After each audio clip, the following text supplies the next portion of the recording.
Muy buenas noches a todos ustedes. De verdad, muy contento por estar acá en este espacio académico donde se pueden debatir y reflexionar sobre algunos temas que son muy importantes y sobre todo del día a día de los que somos litigantes o de alguna forma pertenecemos a la operación jurídica penal. El tema que vamos a compartir el día de hoy es la vulneración del derecho a la libertad por el cumplimiento de los términos o por la suspensión al cumplimiento de los términos en los casos de preacuerdos. Entonces, lo primero que debemos hacer es analizar dónde se presenta esa suspensión al cumplimiento de los términos. Los que tienen sus códigos a la mano pueden abrirlos y en el artículo 317, el parágrafo segundo, les va a indicar que en los numerales 4 y 5, en tratándose de preacuerdos, los términos quedan suspendidos. Y entonces aquí debemos empezar a explicar un poco de qué se trata la situación.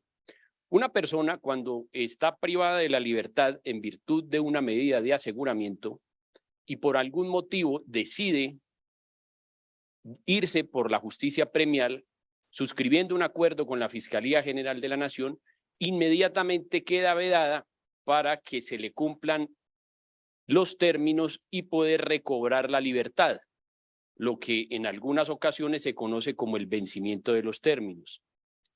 En un ejemplo simple podríamos indicar que cuando hay dos personas capturadas, privadas de la libertad en virtud de una medida de aseguramiento, y una de ellas opta por decidir la justicia premial, suscribir un preacuerdo, sin este haber sido convalidado por el juez de la República, y la otra simplemente se va por el proceso ordinario, se va a juicio, es muy factible, teniendo en cuenta las moras de la Administración de Justicia, que la que se va a juicio, pues salga en libertad, recobre su libertad por haberse cumplido el término. Sin embargo, la persona que decidió irse y ahorrarle a la Administración de Justicia todo el desgaste administrativo, pues queda vedada en virtud del parágrafo segundo del artículo 317.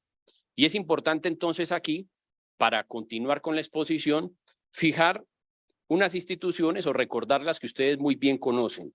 La primera es que al procesado se le debe tratar como inocente hasta que judicialmente se demuestre lo contrario. Esa es la primera institución que ya todos conocemos, es un principio del derecho procesal penal.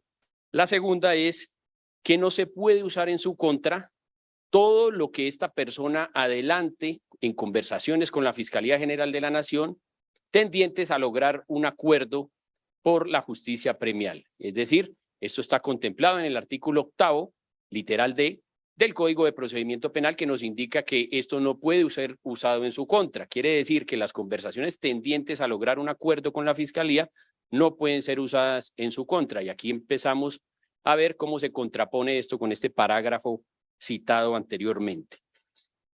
Y la tercera institución que debemos recordar, pues es más bien una crítica a lo que se ha denominado la libertad provisional, porque si todos tomamos nuestros códigos de procedimiento penal, no van a encontrar ustedes la etiqueta provisional por ninguna parte. Sin embargo, hoy, en el año 2023, todavía encontramos jueces de la República cuando otorgan la libertad por haberse cumplido el término, indican que se le otorga la libertad provisional al señor Jorge Iván Calvo o a fulano de tal, inclusive en las sentencias de la Corte Suprema de Justicia, de la Sala de Casación Penal, podemos encontrar todavía la etiqueta provisionalidad. Y esto debemos desarraigarlo del léxico jurídico. ¿Por qué? Porque la libertad no es provisional. El estado natural del ser humano es la libertad a secas y no hay provisionalidad ninguna. Eso sería tanto como decir que una persona que está inmersa en un proceso penal debe estar en cautiverio y que lo contrario sería la libertad. Luego entonces debemos comenzar a desterrar este tipo de conceptos. ¿Por qué? Porque le hacen mucho daño a nuestra Constitución y a la forma como los operadores judiciales deben ver nuestro derecho penal constitucional. En palabras de ese filósofo Ludwig Wittgenstein, nos indicaba, siguiéndolo a él, que los límites de mi mundo son los límites de mi lenguaje. Y allí es donde debemos empezar a cambiar ese tipo de conceptos que realmente le hacen mucho daño al sistema penal.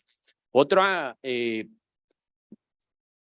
concepto que debemos también comenzar a cambiar es el concepto de el vencimiento de términos, porque si ustedes buscan en el régimen de libertades del artículo 317 de la ley 906 del 2004, no van a encontrar el vencimiento de términos por ninguna parte. Ese único precepto lo van a encontrar en el artículo 294 y ese artículo no habla sobre el régimen de libertades. El régimen de libertades de la ley 906 únicamente está contemplado en el artículo 317 y el artículo 307 de la ley 906 y en ninguna parte habla del vencimiento del término. ¿Por qué? Porque los términos dentro del Código de Procedimiento Penal no se vencen, sino que se cumplen. Hablar de un vencimiento de término sería tanto como decir, doctora Lilia, que el término se venció y entonces la persona queda en libertad inmediatamente y la realidad jurídica sabemos que eso no sucede así, de esa forma.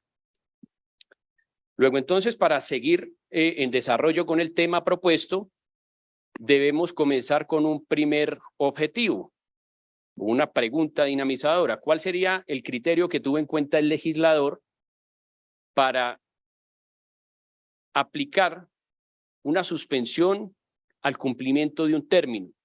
Y entonces debemos ir a verificar cuáles fueron los avances legislativos respecto de este artículo del régimen de libertades. Comenzaremos de adelante hacia atrás citando la ley 1786 que tuvo una modificación a ese artículo 317, pero esa ley única y exclusivamente modificó algunos aspectos sustanciales de otra ley que es la 1760 del año 2015, pero en ningún momento tocó ese aspecto sustancial sobre ese parágrafo que suspende los términos cuando se trata de un preacuerdo.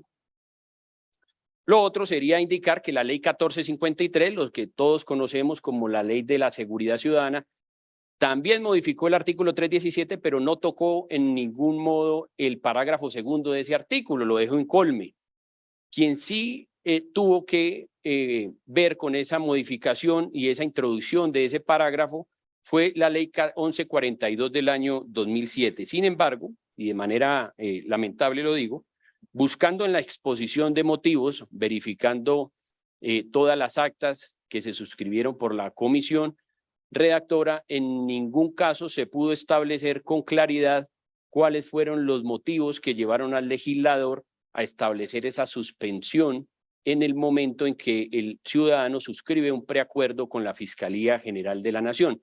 El único argumento que se esgrimió de manera cercana era la lucha contra la criminalidad. Sin embargo, volviendo nuevamente a las instituciones que recordamos al inicio, la persona, mientras no haya sido declarada judicialmente culpable, debe tratársele como inocente. Luego, entonces, vamos a buscar en la jurisprudencia nacional de la Corte Suprema de Justicia, de la Sala de Casación Penal, y allí lo único que vamos a encontrar es un caso de un señor Reinaldo Junior Imbachi, la sentencia es la 49510 para quien quiera revisarla, del año 2017, magistrada ponente la doctora Patricia Salazar Cuellar, y lamentablemente en esta tampoco se hace un mayor análisis sobre el caso, simplemente se dice que una lectura sana de ese parágrafo solamente permite concluir que los términos se encuentran suspendidos cuando el ciudadano tomó la decisión de suscribir un preacuerdo con la Fiscalía General de la Nación. Y entonces allí es cuando debemos preguntarnos, en el marco de este 15º Congreso de Derecho Constitucional, si a la luz de la Constitución es admisible que una persona en igualdad de condiciones que decide irse por la justicia premial no pueda recobrar su libertad, aun cuando pueden transcurrir años y años por haber suscrito un preacuerdo sin que tenga ningún término que le esté corriendo a su favor.